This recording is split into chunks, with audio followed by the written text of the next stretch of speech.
Olá, você que acompanha o Edição Extra. Hoje o nosso assunto interessa diretamente a quem vive nas cidades brasileiras. Exatamente onde é produzida a riqueza desse país. Você já ouviu falar em Pacto Federativo? Parece um monstro de 7 cabeças, pois ele é muito maior do que isso e interessa a todos nós. Este tema nós vamos tratar com a devida atenção. A presença do presidente da FECAM, o prefeito de Tubarão, Juarez Ponticelli, que já foi presidente da Assembleia Legislativa, e a colega Andréa Leonora, jornalista com mais de 30 anos de experiência. Isso é credencial hoje em dia no Brasil, né? Um jornalista que sobrevive esse tempo trabalhando tem que ir para os anais.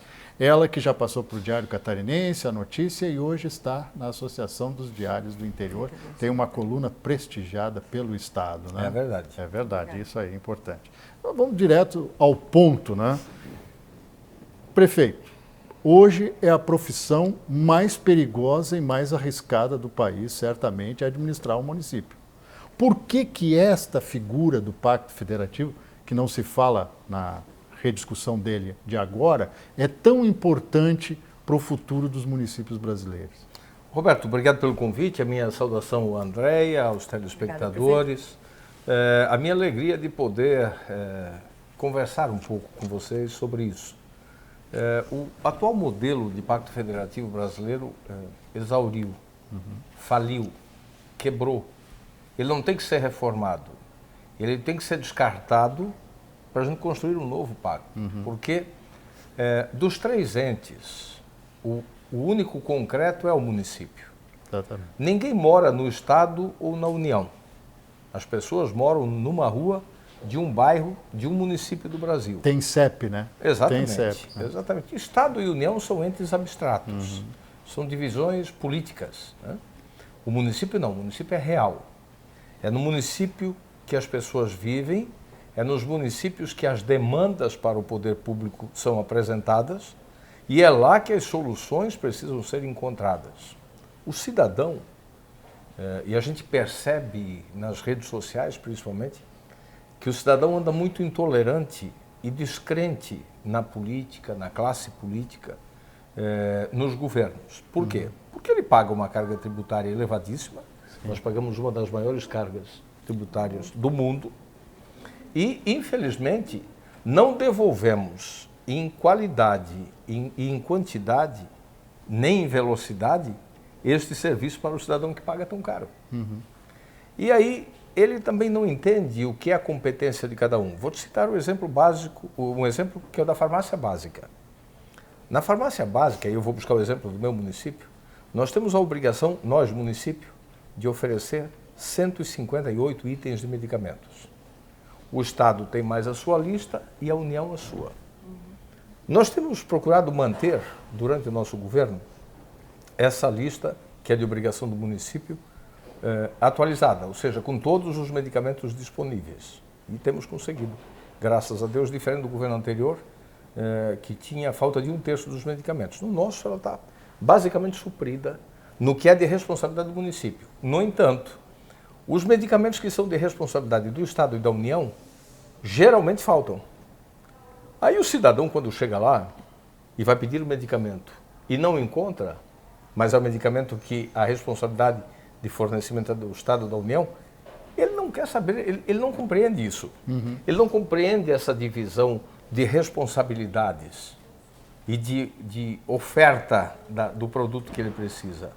Ele entende que ali está o poder público, porque ele não conhece a divisão e nem tem a obrigação de conhecer, nesse caso, que ali está o poder público dizendo não para ele. E de outra ponta, cobrando uma carga tributária alta. Ele não vai a Brasília, muito menos vem a Florianópolis para fazer essa reclamação. Exatamente. Tanto que em Tubarão nós ingressamos com uma ação inédita e ganhamos agora, tivemos uma vitória inédita do Tribunal da 4ª TRF em Porto Alegre, condenar o Estado e o município a ressarcirem ao município de Tubarão pelo fato do município ter que adquirir medicamentos judicializados que eram de responsabilidade da União e do Estado. Então, veja que o cidadão não compreende isso. Ele sabe que tem um nariz próximo, que é o do prefeito, Sim. porque o nariz do governador e do presidente estão mais distantes do dedo do cidadão. O nariz que está mais próximo é o do prefeito, que tem que responder, muitas vezes, por uma obrigação que não é sua. E a segunda causa da falência desse modelo é a vontade permanente de Brasília decidir. Brasília quer decidir das salas refrigeradas de lá as gestões no Brasil inteiro. Eles impõem políticas para o Iapoque e para o Chuí, como se ambos tivessem a mesma prioridade. Quem conhece a verdadeira prioridade do município é o prefeito, é o governo municipal, é o vereador, é a imprensa local, são as forças vivas da comunidade, as pessoas que vivem ali. Eu sei quais são as minhas verdadeiras prioridades, mas não. Brasília, do pouco que manda, na saúde, por exemplo, manda carimbado em determinadas rubricas orçamentárias que não são necessariamente as minhas prioridades e aquele recurso só pode ser aplicado nelas. Aí o que acontece? No final do ano, eu tenho falta de recursos para fazer a gestão de algumas políticas públicas de saúde e tenho sobra de recursos em políticas públicas que não são a realidade do meu município, Sim. que não são prioridade, que não são necessidades.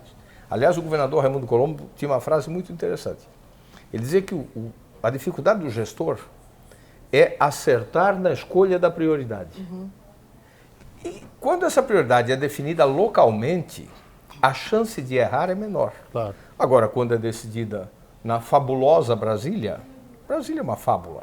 Uma ilha da fantasia. Quando é decidida naquela fábula e imposta a goela abaixo para o prefeito do Iapoque e do Chuí, aí fica difícil para a gente resolver. Então, o modelo exauriu, é preciso reconstruir esse pacto rapidamente, até para a gente manter vivo o principal de todos os entes, que é o ente municipal, que é onde as pessoas vivem. Só fazendo uma observação antes da colega Andréa Leonora participar, é lembrar para o telespectador que a Constituição Cidadã de 1988 deu paridade de condição aos entes federados, quer dizer, municípios, estados e a União. Só que nos primeiros 12 meses depois da promulgação dela, já estava tudo desvirtuado e Brasília já começou a ficar com mais de 60% do bolo. Ela foi avançando. Carimbos já começaram ali. Ela foi avançando, né? Na verdade, os governos federais, e eu não estou aqui personificando Sim. No presidente A, B ou C. Eu estou falando dos presidentes, todos com a mesma prática. Eles foram resolvendo o seu problema, instituindo taxas e contribuições que não precisam ser repartidas. Claro. Né? Veja que o que se criou nesse tempo de taxas e contribuições, por isso que o governo federal foi abocanhando mais de 60% de todo o bolo tributário nacional. Né? E aí ele fica com mais de 60% e divide para estados e municípios uma quantidade insuficiente para a gente fazer a gestão das políticas públicas. Mais à frente a gente vai falar das contrapartidas, né, que ele cobra, quando ele devolve, entre aspas, o dinheiro, as contrapartidas que ele cobra dos municípios e estados. Né? Um absurdo. No caso das emendas parlamentares, por exemplo, aí tem um negócio que você, telespectador, vai ter dificuldade para entender. De cada R$1 milhão que um deputado federal destina para um município, a Caixa Econômica fica com 119 mil só para fazer a operação, Cadastral. a gestão do dinheiro. Né? Eu diria que isso, e disse isso em várias oportunidades, isso é uma verdadeira agiotagem oficial do ente tirando do ente. No mínimo, a apropriação E indébita, sempre né? perdendo o ente municipal, infelizmente. André. Agora, além do dinheiro voltar a menor, ser insuficiente, ainda os municípios recebem muitas obrigações com a questão da educação, tem que seguir regras do governo federal. Tudo isso também pesa muito no orçamento dos municípios, inclusive a questão do piso nacional dos professores. Vem mais obrigações de lá e não vem dinheiro suficiente para os municípios. Vamos lá, você puxa dois exemplos interessantes. De novo, vamos puxar o exemplo primeiro de Santa Catarina. E aí falo com o presidente da FECAM. Nós temos em Santa Catarina, para receber do Ministério da Assistência Social, relativos aos exercícios de 2017 e 2018, 75 milhões de reais de políticas públicas que o governo federal implantou goela abaixo, os municípios tiveram que aderir e aportar o recurso na frente. 75 milhões são devidos de 2017 e 2018. Aí eu vou levar lá para a minha região. Só na região da Murel são 6 milhões de reais. Dos 6 da região da Murel, 2 milhões são devidos para o município de Tubarão. São 2 milhões que nós tivemos que retirar do nosso orçamento geral, colocar na Fundação de Assistência Social para cumprir políticas que o Ministério de Ação Social nos impôs e não fez o ressarcimento ainda. E estou falando de 2 milhões de reais, que é muito significativo no nosso orçamento. Nós tivemos que colocar na frente e agora o Ministério, quando devolve no conta-gotas. E lá se vão 2 anos e não devolveram ainda. Educação. O piso nacional do magistério é outra imposição que o governo fez, que o governo federal fez. Bom para a carreira do professor. Eu reconheço, eu sou professor de carreira. Eu reconheço que isso promoveu, sim, melhorias numa carreira que estava em processo de destruição total. E que começa a ser recuperada. Eu tenho muito orgulho de dizer que no meu município nós pagamos o maior salário médio a professores da rede municipal em Santa Catarina. R$ 7.540 de salário de média. Floripa está 6 e tanto, Joinville 5 e pouco. Então, o piso efetivamente promoveu um avanço, melhorias na carreira. Mas o governo federal não nos repassa os recursos para isso. Tanto que o Plano Nacional de Educação, na prioridade 20, estabelece o financiamento. Diz a prioridade 20 que até 2024, o último ano do plano decenal, estados e municípios, União, estados e municípios terão que investir 10% do PIB em educação. De 2014 a 2017, municípios investiram 2,3, estados investiram 1,7 e a União 1,2. Então, de novo, quem tem o grande quinhão não cumpre a sua obrigação e exige esse cumprimento de estados e municípios. Ou uma outra regra que está posta, que aí na prioridade 18, estratégia 18.1, que municípios devem ter 90% de professores efetivos nos seus quadros. Primeiro que não há 90% de vagas reais.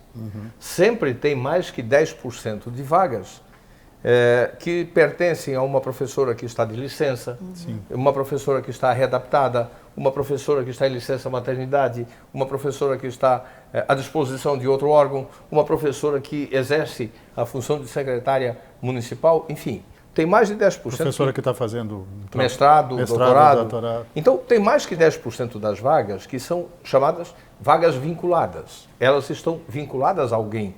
Elas não podem ser preenchidas por outro efetivo.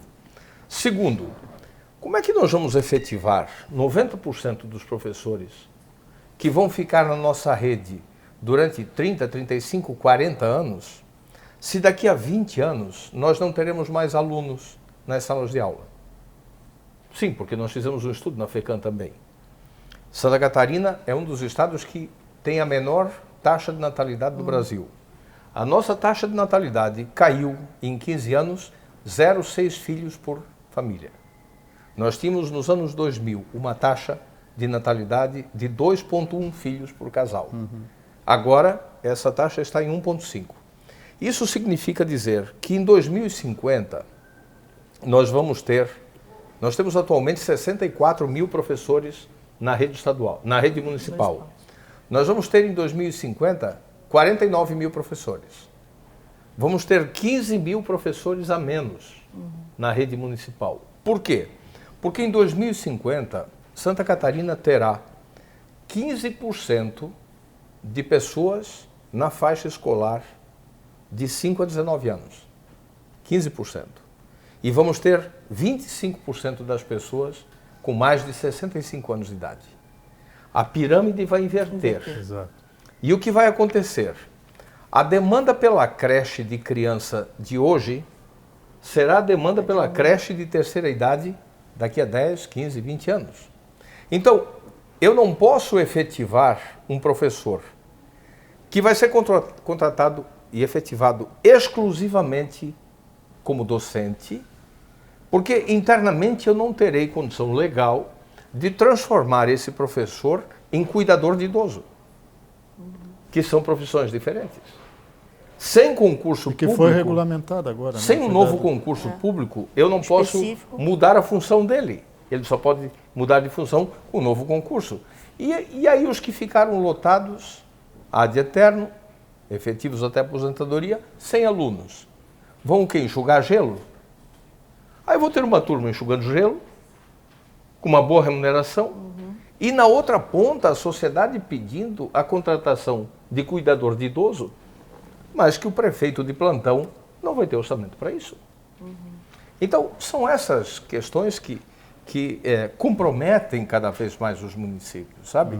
Porque é verdade também que os municípios, os prefeitos costumam pensar, essa era uma prática histórica, se pensava muito a administração, a gestão e o resultado dela no período, no quadrado de 4 anos. Do mandato. Né? É no meu mandato, então eu vou cuidar disso. Agora não. Agora nós precisamos olhar a gestão além mandato.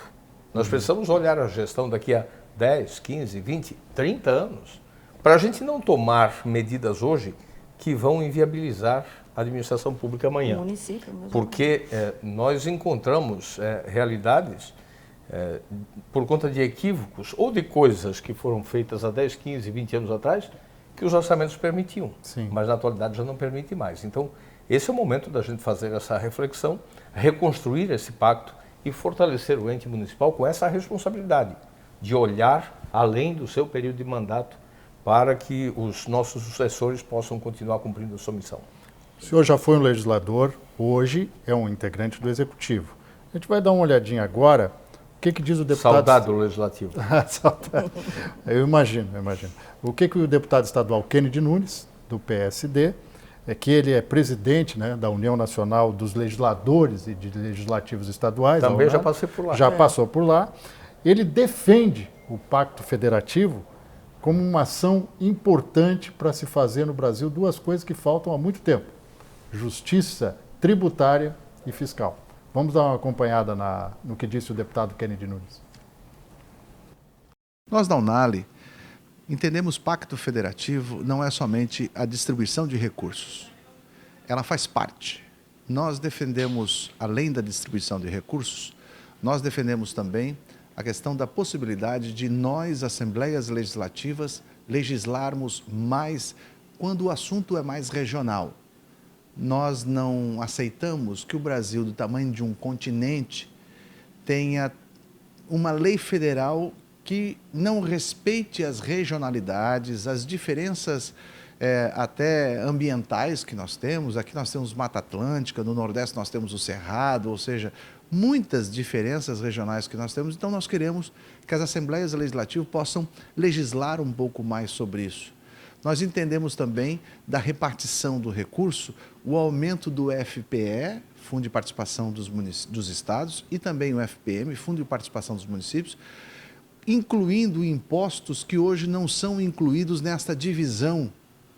Por exemplo, o imposto sobre operação financeira, o IOF, tantos outros impostos que podem entrar nesse bolo, dando a possibilidade de a gente, em 10 anos, aumentarmos 10% desses dois fundos. E o outro item também que nós entendemos é que o governo tem a obrigatoriedade de investir 10% da sua receita bruta em saúde. Hoje ele investe 10% da receita líquida, incluindo as emendas impositivas dos senadores e deputados federais. Nós queremos que seja da renda líquida bruta, sem contar com as emendas. Porque senão o governo vai fazer igual quando surgiu a CPMF. O que o governo fez? Criou a contribuição e o recurso que ele colocava na saúde ele tirou. o poder central ele centraliza muito lá, e quando o imposto é cobrado no município, que é no município que é cobrado o imposto, para ir para Brasília é internet 5G. Faz um upload perfeito. Quando é para voltar, falha a internet, cai 3G. Por quê? Porque tudo é difícil quando é para sair o recurso lá de Brasília para cá.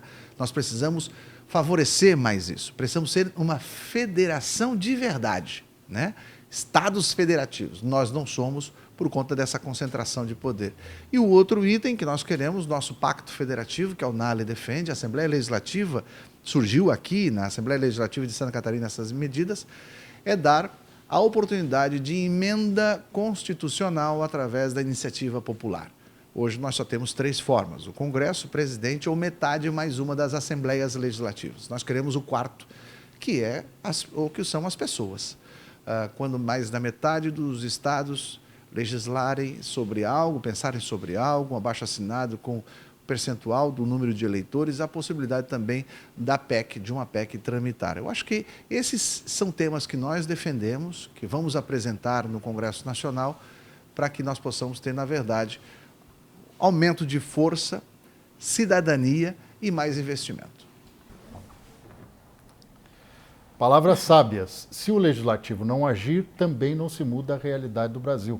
Coisa que às vezes é ignorada pelo cidadão comum, que prefere criticar o trabalho de vereador, deputado estadual, deputado federal e até de senador. Mas no próximo bloco aqui do Edição Extra, a gente vai saber como se constrói de fato esta questão da rediscussão do Pacto Federativo.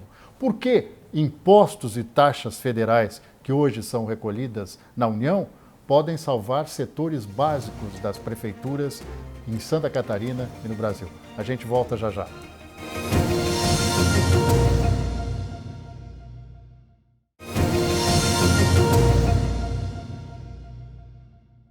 Voltamos com edição extra, que hoje está discutindo o Pacto Federativo. E a gente fica falando nessas... Porque não é nem uma questão retórica, né? É uma questão do fato, né? Pacto Federativo, a gente já ouvia isso há 20, 30 anos, tem que redefinir. Logo depois da Constituição de 1988, que deu essa, digamos assim, paridade para os entes federados, colocou os municípios na Constituição de fato, né? Mas não atendeu do ponto de vista mecânica, fiscal e tributário. Aí eu pergunto, o que hoje seria importante desses impostos federais, e vou dar um exemplo para a gente introduzir a pergunta: ICMS recolhido na fonte onde é emitida a nota de uma compra por internet. São Paulo e a Zona Franca de Manaus agradece, o restante do país deplora. Por que isso não se resolve de uma maneira mais rápida, presidente da FECAM, Juarez Ponticelli? Então eu vou te responder com outra constatação. ISS de operações de cartão de crédito, débito, leasing e plano de saúde recolhidos na sede do banco ou da financeira. Que normalmente é São Paulo, Rio de Janeiro. Osasco, Barueri e mais 23. São 25 cidades só, 25 municípios no Brasil só. Nós estimamos, de novo eu vou voltar ao exemplo de casa, né, porque é a realidade que eu conheço. Claro. Nós estimamos que em Tubarão a nossa perda anual seja em torno de 10 milhões de reais.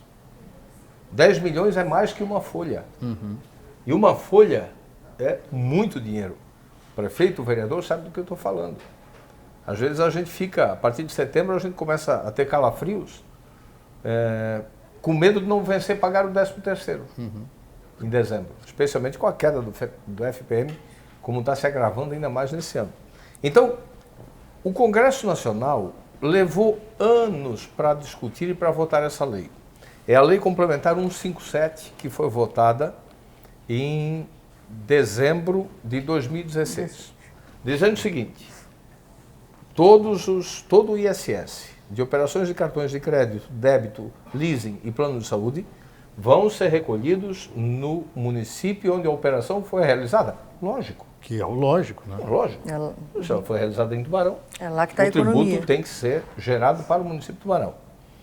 O Congresso disse, em 2017, os municípios precisam se organizar, conveniar com as secretarias de Fazenda estaduais, Nós fizemos isso via FECAM, firmamos um convênio FECAM, Secretaria do Estado da Fazenda, para cruzar as informações, trocar as informações. E aí, em 2018, os bancos começariam a recolher. A FEBRABAN entrou com uma DIN, alegando que não tinha como separar esses recursos, que não tinha como levantar. Imagina, com essa tecnologia toda que temos hoje, logo o banco, que tem tecnologia de ponta em todas as operações, e foi derrubado no primeiro momento, até que o ministro Alexandre de Moraes nos surpreendeu no dia 23 de março de 2018 com uma liminar derrubando esse artigo da Lei Complementar 157, dizendo que não, que esses recursos precisam ficar na sede dos bancos ou das operadoras. E nós estamos em junho de 19. E a liminar do Alexandre de Moraes está vigente ainda. E ainda não há nenhuma previsão para o pleno do STF julgar essa matéria.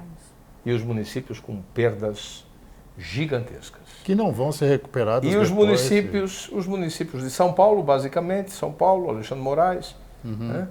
Os municípios fazendo festa. Fazendo festa com o meu dinheiro. Uma mera coincidência. Fazendo festa com o nosso dinheiro. Fazendo festa com o chapéu alheio, né? Cortesia com o chapéu alheio. Então, e aí a coisa não anda, a gente não consegue. Veja a liminar da ministra Carmen Lúcia sobre a repartição dos royalties de petróleo, está há 6 anos para ser pautada. Agora, na marcha, que a gente conseguiu, praticamente invadimos o Supremo, para poder marcar para o dia 20 de novembro desse ano. Sim. O julgamento. Então, que é uma questão, salta aos olhos a injustiça que está ali, né? Na distribuição dos royalties do petróleo. Essa aí faz parte também da questão da cessão onerosa, né? Também. Essa deu uma caminhada na Câmara, né? Já tivemos uma primeira aprovação. O ministro Paulo Guedes está se comprometendo com o repasse de 15% para estados e 15% para municípios. Não é o ideal, mas já ajuda. Isso daria, para você ter ideia, em torno de o equivalente a 2 meses e meio de FPM. Então, Fundo de Participação já dá uma boa aliviada, né, nas contas municipais. Mas o problema, Roberto, Andréia e telespectadores, é que há uma dicotomia e o Congresso tem uma capacidade de fazer debates de A a Z em plena contradição. Porque enquanto tem uma comissão mista para revisar, reconstruir o Pacto Federativo, uma comissão de deputados, uma frente de deputados e senadores, na outra ponta, a Câmara está tocando a toque de caixa uma reforma tributária que não é do governo, é uma reforma do Congresso, que estava lá adormecida, e eles estão tocando agora, buscando a unificação de 5 impostos, dentre eles o ICMS, que é o principal tributo estadual, e o ISS, que é o principal tributo municipal, e federalizando. Federalizando, certamente, para a União distribuir da forma justa que distribui, né? Sim, 70% fica com os estados do Norte e Nordeste e os outros 30% com o restante do Brasil, se sobrar, né? Isso é inaceitável. E aí que está a dicotomia. Que negócio é esse? Enquanto nós agonizamos, dizendo, olha, esse pacto tem que ser reconstruído já. De outra ponta, eles começam uma reforma atabalhoada, às pressas, meio que na calada da noite, parece, porque puxaram esse tema exatamente no momento em que a energia do governo está toda concentrada na aprovação da reforma da Previdência. E aí já passaram na CCJ, já criaram uma comissão especial e a coisa está caminhando. Daqui a pouco está em caráter terminativo. Daqui a pouco ela vai ser aprovada e os municípios vão ser decretados massa falida. Tem um exemplo prático, assim, um valor, o impacto daria nos municípios acima de 50 mil habitantes? Olha, o Flávio, que é o secretário de Fazenda do município de Joinville e também presidente do CONFAS, esteve na última assembleia da FECAM e nos deixou extremamente preocupados. Tanto que, enquanto FECAM, nós decidimos pela realização de seminários macro-regionais, para chamar a atenção dos municípios, das lideranças, da comunidade, da imprensa. Estamos já nos manifestando ao Congresso Nacional, às demais federações de municípios em cada estado, à CNM, às frentes parlamentares de cada estado, enfim. Nós vamos fazer um grande movimento porque o Flávio, que está estudando a matéria, nos alertou de que municípios acima de 50 mil habitantes são os maiores perdedores, né, ao ponto de termos caso de perdas do equivalente a 10% dos salários anuais dos servidores. Então, isso poderá comprometer e inviabilizar, caso seja aprovado como está, especialmente municípios de médio e grande porte. Segunda dicotomia. Ao tempo que nós estamos dizendo, olha, os problemas comuns têm que ter soluções comuns. A questão da falência e do rombo na Previdência é tão grave nos estados e municípios quanto na União. Nós temos 2.100 municípios, dos 5.570 municípios do Brasil, nós temos 2.100 municípios que têm regimes próprios. Geralmente municípios de médio e grande porte, onde o rombo geralmente é maior. Sim. E agora, depois dessa discussão de anos, e o Brasil clamando, o investidor clamando pela reforma da Previdência, a economia está estagnada por conta disso. Nós tivemos o final de um governo inteiro estagnado, o começo de outro que continua estagnado, porque o investidor não vai apostar enquanto não fizer essa reforma que não contenha esse rombo de 50 bi ano que se soma a esse processo. E agora que a gente estava com as mãos postas já para agradecer, graças a Deus a reforma está indo, vai ser votada agora final de junho, começo de julho, vai ser aprovada, o investidor vai tirar o dinheiro debaixo do colchão e a economia vai ser aquecida. Aí aos 48 do segundo tempo, surpreendentemente, politiqueiramente, irresponsavelmente, o Congresso diz, olha, nós vamos retirar estados e municípios do texto da reforma. Pois é, essa pergunta que eu faria para o senhor. valer. O relatório, isso não é coisa de gente séria. O relatório que foi lido na Câmara, na comissão especial, já contempla isso, e a pior das justificativas, o senhor que foi parlamentar. Parlamentares, deputados federais e até senadores que vão analisar a reforma depois, disseram que eles não vão trabalhar para eleger os adversários deles, porque os deputados estaduais são os virtuais candidatos em próximas eleições e que eles, perdendo a prerrogativa de fazer a reforma nos estados, feitas pela União ou pelo Congresso, que está inserido na União, facilitaria a vida eleitoral. Isso aí é a coisa mais absurda que eu já ouvi na minha vida. Ou seja, um sujeito politiqueiro e inimigo da nação que diz isso, ele ligou o botão do dane-se Brasil e está olhando só para o umbigo dele, para o projeto eleitoral dele. Isso é criminoso, isso é crime lesa pátria. Isso merece todo o nosso repúdio. Esses nomes têm que estar bem estampados para quando tiver eleição dizer este é inimigo do Brasil. Antes da gente começar a conversa aqui, o senhor vinha falando sobre isso, que uma eleição emenda em outra eleição e o país fica parado, Andréia, e tem um gasto absurdo. Andréia, esse é o problema. No Brasil, um Brasil pobre como o nosso, um Brasil com tantas dificuldades, com tanto investimento em saneamento, para sair dessa posição vergonhosa que nós temos, com tanto investimento que precisa em educação, especialmente no ensino básico e na educação infantil, onde os municípios estão com mais dificuldades, na saúde, na atenção básica, na manutenção de mais médicos e não na redução como se pretende, aí esse país não para discutir isso, porque de 2 em 2 anos tem eleição. Então, E cada eleição, Roberto, no cálculo que a CNM realizou agora, cada eleição custa em torno de 10 bilhões de reais. 10 bilhões é 40% do orçamento de um ano de Santa Catarina. É uma montanha de dinheiro que a gente não consegue imaginar. Então o senhor é a favor da prorrogação dos mandatos? Sempre fui a favor da unificação. Unificação não me importa como. Para unificar, tem 3 meios. Ou prorroga mandato de prefeitos e vereadores, ou prorroga mandato de deputados, senadores, governadores e presidente, ou faz uma eleição tampão de 2 anos, um mandato tampão. A forma que vai ser feito não me interessa. Mas aí não elimina os 10 bilhões de custo, só que né? eu acho que a menos inteligente é fazer uma eleição para mandatos de 2 anos. Mas para quem diz que os deputados estaduais vão se beneficiar se a Câmara e o Senado discutirem a reforma da Previdência dos estados e municípios, é capaz de fazer uma coisa dessa. Né? Convenhamos, né? Ô, Roberto, Mas corrige depois. retirar estados e municípios dessa reforma, eu repito, é a maior irresponsabilidade, é um crime lesa pátria. É golpe. Com olho na eleição, é golpe. só porque o deputado federal quer ser candidato a prefeito no ano que vem. E é um cidadão do interior de Minas Gerais. Um do Pernambuco também. Exatamente, são os Pernambuco, dois que é candidato a prefeito. Isto é lesa pátria.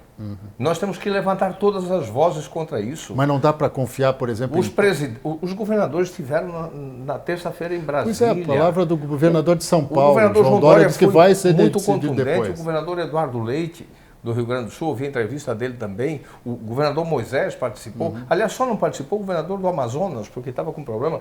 Todos os governadores lá, a CNM, os prefeitos todos se manifestando para dizer: nós precisamos da votação da reforma para todos. Não é séria uma reforma que retire estados e municípios disso. Sim. Como é que o governador Moisés vai encaminhar essa reforma aqui para a Assembleia?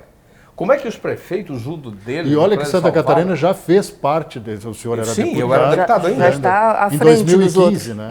Mas os municípios agora, como é que vão encaminhar? Como é que os vereadores vão votar isso agora? Então, por conta de meia dúzia que querem ser candidatos a prefeito no ano que vem... Então unifica o calendário e faz. Então, se tivesse unificado a eleição, pelo menos aí, a gente não assistiria. E assim, não teria uma cuspida dessa no rosto, porque quando um deputado diz isso, ele cospe no rosto brasileiro para dizer: o que interessa é a minha eleição, não é o Brasil sair dessa dificuldade econômica que se encontra. Então, se unificasse as eleições, se os mandatos começassem e terminassem juntos, 5 anos de duração, sem direito à reeleição no Executivo, a gente, primeiro, economizaria esses 10 bilhões, né, ao invés de gastar em 6 anos 30 bilhões, nós iríamos gastar 10 em 30. Aliás, 10 em 5. 10 em 5 anos. Então, veja a redução que a gente já traria para o custo Brasil. O que são esses 10 bilhões? 1 bilhão para a Justiça Eleitoral, esse dinheiro sai do OGU, do Orçamento Geral da União. 1 bilhão e 700 para os partidos políticos, está lá no OGU também. Então, 2 bilhões e 700 ali. O restante é o custo do dia a dia da eleição. Os municípios precisam oferecer carro, motorista, alimentação, hora extra, e aí toda a estrutura, a movimentação. O custo operacional dela chega, segundo a CNM, a números absurdos de 10 bilhões de reais. Segundo, o custo maior disso, o prejuízo maior. De 2 em 2 anos a gente está fazendo campanha. Aí a gente vive falando em campanha. O fulano vai ser candidato, o ciclano, termina uma eleição, quem se elegeu não esquentou a cadeira ainda, já está começando a discussão da eleição que vem. No ano da eleição o Brasil para, porque a administração pública para, porque em 30 de abril o ano acaba, o ano de 4 meses só. Não pode fazer mais porque o que você fez até ali fez, o que não fez, não pode mais ter convênio, não pode mais assinar. Então aí a gente fica enrolando. Se a candidata à reeleição não aparece nem em inauguração de obra? Não, Roberto, sabe o que está sobrando de tempo líquido para fazer gestão? O terceiro ano. Porque no primeiro ano, você trabalha com um orçamento que não foi você que fez. Portanto, ele não está dentro da tua lista de prioridades e aquilo que a população acabou de eleger. É um orçamento que você pega pronto do outro. No segundo ano, tem eleição estadual. Então, esse ano já acaba no dia 30 de abril. Dali para frente, você só enrola. Não dá, não pode, a lei não deixa, não pode fazer convênio, fica engessado. No terceiro ano, é o ano da gestão plena do prefeito. Mas o presidente e o governador começaram o mandato agora, estão tateando. Então, você não tem uma parceria não está no integral. mesmo ritmo. Não está no mesmo ritmo. No quarto ano tem eleição de novo. Então, é eleição o tempo todo. Por isso que tem que unificar, para a gente poder começar os mandatos juntos e terminar juntos. Porque aí nós vamos ter tempo para discutir gestão, para discutir políticas públicas, para discutir e fazer o Brasil que nós queremos. um projeto mesmo de município, projeto de Estado, projeto de nação. Claro, porque você começa e termina junto os mandatos. Eu tenho tempo para fazer uma pergunta aqui. Claro, né? fica à vontade. O senhor falou rapidamente sobre a questão dos mais médicos, e é uma preocupação muito grande da FECAM e da CNM também, porque vai afastar do programa muitos municípios. Poderia explicar um pouquinho mais o que está acontecendo? Aliás, a FECAM, de novo, protagonizou esse debate, né? Você viu que, além do Ministério Público Federal ter tido como base todo o estudo que a FECAM fez para apresentar a ação que ele apresentou à Justiça Federal, né? Inclusive com o reconhecimento do Procurador da República sobre o trabalho, sobre o estudo que os técnicos da FECAM, junto com o COSEMES, fizeram. Então, o nosso pessoal realmente fez um belo trabalho, quero aqui reconhecer, e politicamente a gente conseguiu priorizar essa pauta. Eu estive em Belo Horizonte recentemente no Congresso dos Prefeitos Mineiros, onde abordamos esse tema, levamos para a CNM. Eu preciso aqui fazer um registro do empenho pessoal, nesse caso da deputada Carmen Zanotto. Ela tem sido uma referência, que é da área, ponte. né? Ela é da área, ela tem nos bem mantido as dificuldades, informados. Né? E ela tem E nos secretário ajudado estadual muito. de saúde. Sim, e o Fórum Parlamentar Catarinense como um todo tem nos ajudado. Porque Santa Catarina, se efetivamente o programa for mudado nos moldes que está sendo apresentado, Santa Catarina deve ser o estado no país que mais vai perder.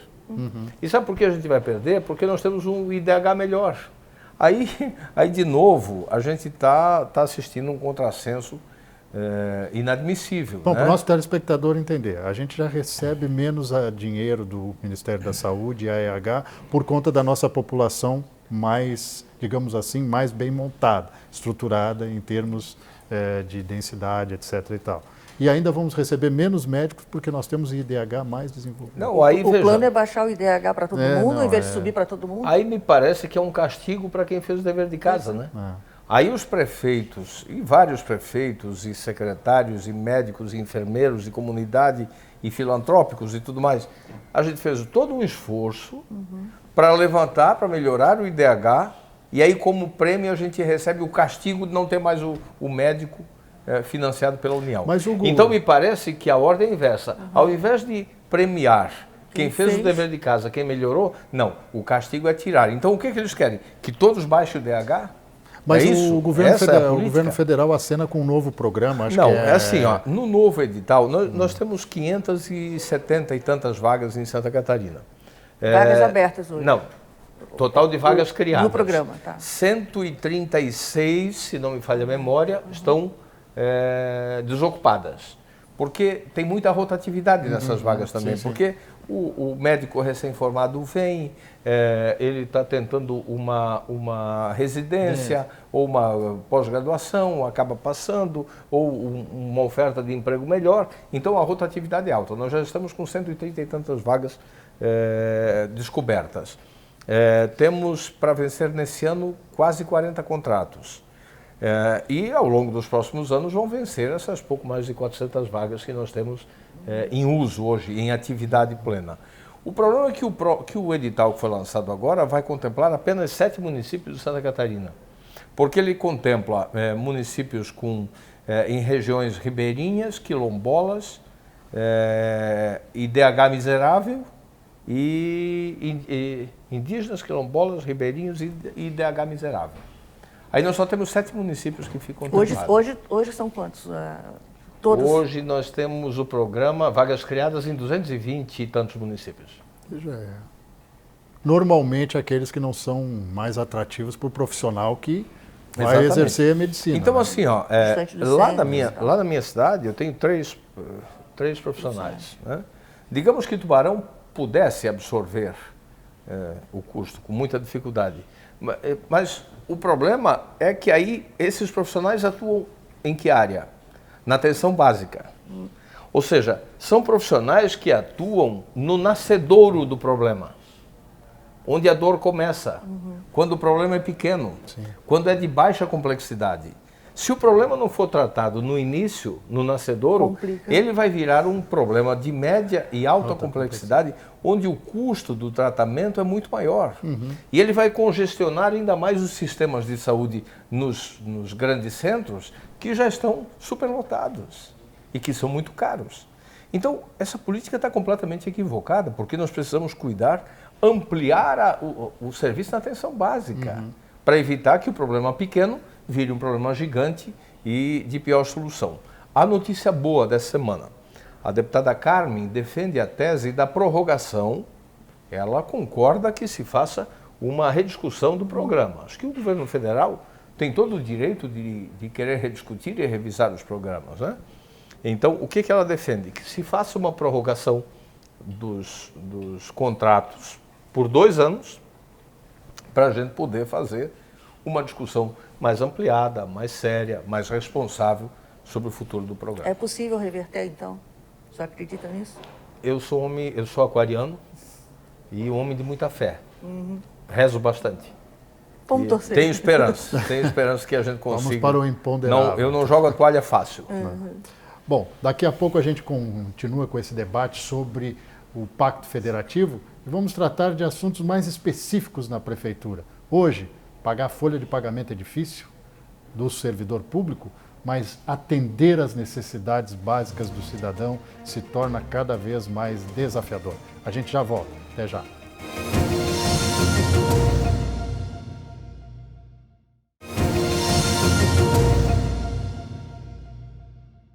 Edição extra aqui na TV AL, tratando do assunto Pacto Federativo. Muita gente nem percebe que isso faz parte da rotina da vida da gente. O senhor lá no início do programa, Juarez Ponticelli, presidente da FECAM, já foi deputado estadual, já teve a oportunidade de estar dos dois lados do balcão. O que é mais difícil hoje? É manter o atendimento dos serviços essenciais para a população, vamos falar saúde, educação, segurança pública, ou assistência social, que cada vez é mais importante, ou pagar a folha desses servidores que fazem esse trabalho essencial? Eu gostaria de completar. E o que sobra para investir? Eu vou começar pela terceira, começar de trás para frente. Para investir, muito pouco ou quase nada. As folhas, em média, consomem 50% das receitas, em média. Temos municípios com 40 e pouco mais de 40, outros ultrapassando. Eu assumi a prefeitura 2 anos e meio atrás com 55 de folha. Limite prudencial já Não, era. acima do limite já tinha prudencial, passado. já tinha. Por isso que a conta do prefeito foi rejeitada, inclusive. Fechamos o ano passado pela primeira vez em 8 anos abaixo do limite prudencial, 50,43. Mas a duras penas, no corte do cargo político, do comissionado, porque o efetivo você não pode tirar e o ACT não pode dispensar, porque ele está lá na sala de aula, ou numa vaga que não está efetivado, ou substituindo alguém. Então, o corte é no cargo político, não tem outra margem, né? E o esforço é grande. Assim, o que a gente faz? Quando entra o IPTU, nós reservamos praticamente todo o dinheiro para as vacas magras, né? Quando a receita começa a cair, porque a receita municipal é como se fosse um U. Ela começa no início do ano um pouco mais elevada, a partir dos meses de abril ela vem em queda, vai no fundo do U, e depois lá para setembro, outubro, ela volta a subir. Mas é sempre um drama, um sacrifício. Como eu disse antes, a gente começa com calafrios lá para setembro, já para saber se vai conseguir pagar o 13º ou não. No ano passado, 1/3 dos municípios não conseguiram pagar o 13º. E quando você atrasa uma folha, acabou, vira uma bola de neve. Então, isso é sempre uma angústia. Como os municípios dependem basicamente de transferências da União e do Estado, porque essa concentração do tributo está lá, então a gente fica sempre nessa angústia, né, de ter que contar moedinhas, controlar bem para saber se você vai vencer. Os serviços essenciais, evidente, sempre têm a prioridade absoluta, né? E a demanda deles é cada vez mais crescente. em praticamente todos os municípios há fila de crianças da creche. Em todos. Nós assumimos com 700 crianças na fila. Conseguimos incluir 340 para o nosso sistema. Ampliamos um pouco nas parcerias com o Estado e com as filantrópicas. E não teve mais jeito, ainda tinha 400 na fila. O que nós fizemos agora? Partimos para a compra de vagas na iniciativa privada. Conseguimos comprar vagas na escola particular a 1/3 do custo da vaga que nós oferecemos. Um aluno nosso na educação infantil tem um investimento mensal na ordem de R$ 1.800. Então, veja como o custo da coisa pública é alto. Nós conseguimos comprar 400 vagas na iniciativa privada por 550. 1/3. 1/3. 1/3. E vagas de altíssima qualidade. Por quê? Porque no nosso custo tem uma série de vantagens e planos de cargos e salários extremamente concessivos e possibilidades de elevar custo em todas as estruturas, que você não tem uma margem muito pequena para mexer. Na iniciativa privada não tem nada disso, né? Então, nós vamos chegar até o final do ano com a fila zerada, porque encontramos essa solução. Porque colocar dentro do nosso sistema, nós não conseguiríamos. Teria que construir uma quantidade de escolas muito maior, que eleva esse custo aluno, para ficar ociosa, lembra que eu disse antes da queda da taxa de natalidade. Para daqui a pouco essa creche ficar ociosa. E a creche de idoso não tem a mesma estrutura física da creche de criança. Sim. São estruturas diferentes. Então, por isso a contratação da vaga na iniciativa privada, temporariamente, é mais inteligente também. Porque você vai contratar para suprimir a demanda nesse tempo, que é um tempo de transição, e depois você vai poder investir naquilo que vai ser a necessidade do futuro, porque aí vai perenizar, talvez por séculos, né? Uma população mais idosa. Sim. Né? Presidente, o senhor citou aqui a questão do repasse do Estado e da União para os municípios, que é sempre uma briga até de índices, né? Mas eu me refiro a... E vamos lá, esse repasse não é nenhuma generosidade do Estado e do município. O ICMS que nós recebemos do Estado é o equivalente ao movimento econômico que o município gerou. Né? Não tem nenhuma Mas generosidade. Agora vamos mudar o nosso dial aqui, vamos usar uma expressão fora de uso praticamente, e vamos falar de investimento. Quando a União resolve ser benevolente e chega para a prefeitura e diz assim, eu lhe dou uma UPA, mas na realidade dá as paredes, né? Porque o equipamento, a manutenção, a contratação dos médicos, enfermeiros, atendentes, é tudo por conta da prefeitura. E ainda exige que a prefeitura pague o projeto executivo, que é o mais caro da obra, né? Exatamente. Como é que se faz, como é que se equaciona isso? Com as creches também não é diferente, ela dá estrutura física. E dá no conta-gotas também. Eu tenho 2 em construção, que estão com prazo de entrega da obra vencido há mais de ano e tem 20% só executado, porque eu disse isso ao presidente do FNDE. Irresponsavelmente, o governo passado distribuiu o triplo de creches que tem orçado. Aí as medições são pagas de 3% em 3%, de 6 em 6 meses aproximadamente.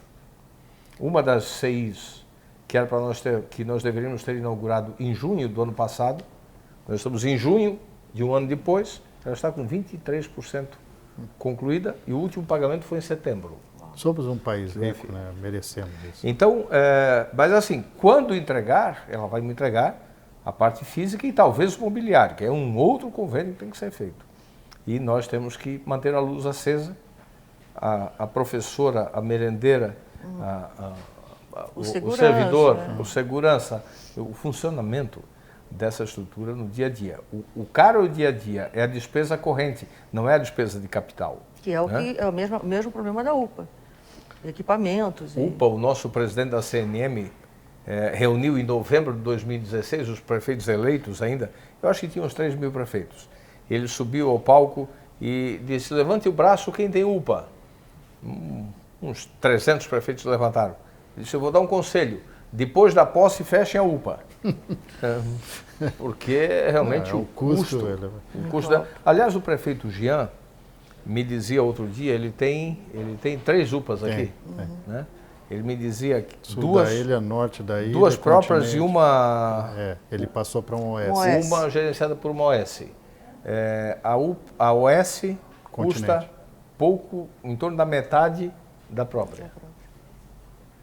Então, são essas coisas que a gente precisa Para a começar gente a refletir também. tentar equacionar assim, um futuro menos sombrio, dá para acreditar na proposta do ministro da Economia, Paulo Guedes, de que ele vai conseguir inverter a pirâmide e quando fizer uma reforma do Pacto, vamos falar, uma reforma do Pacto Federativo, vamos usar um neologismo, 70% do que se arrecada em impostos vão voltar para estados e municípios e a União só vai ficar com 30%?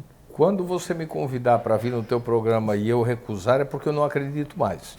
Se eu vim hoje, é porque eu ainda acredito. Não nessa varinha de condão que ele tem prometido. Apresentado, Né? E mais, eu confio no ministro Paulo Guedes. Eu não acho que ele esteja sendo mentiroso ou demagogo quando diz isso. Eu acho que ele acredita nisso mesmo. Eu acho que ele gostaria de fazer isso mesmo, mas ele não vai conseguir. Eu também já passei dos 50, já tenho um pouco de experiência nesse negócio, não tenho mais idade para acreditar no conto da carochinha.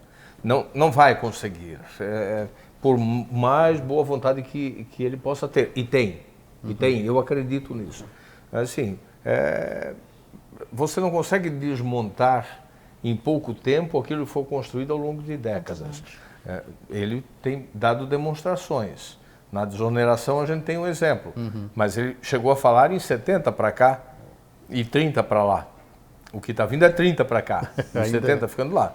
Então assim, mas tudo que vier, a gente está tão no fundo do poço, que tudo que vier, tudo que a gente puder agregar, já vai se conseguir dar um salto para fortalecer o ente que é, com todo o respeito aos demais, o mais importante de todos, porque é naquele que você, cidadão, vive. É onde tem o seu endereço, onde está a sua família, onde está a sua casa. É no município, não é nem no Estado, nem na União. Muito obrigado, Juarez Ponticelli, prefeito de Tubarão, ex-presidente da Assembleia Legislativa, hoje presidente da Federação Catarinense dos Municípios. Obrigado, colega André Leonora, que ajudou a tocar esse programa. Observaram que o assunto Pacto Federativo sugere não um programa, mas uma série, talvez até uma série de ficção, porque a gente ainda não vê condições práticas desta materialização da rediscussão do Pacto Federativo vir a acontecer no Congresso Nacional e com vontade política, que a gente até imagina que nesse primeiro momento não falta para o Palácio do Planalto. Dito isso, gente, um grande abraço e até a próxima oportunidade aqui no Edição Extra.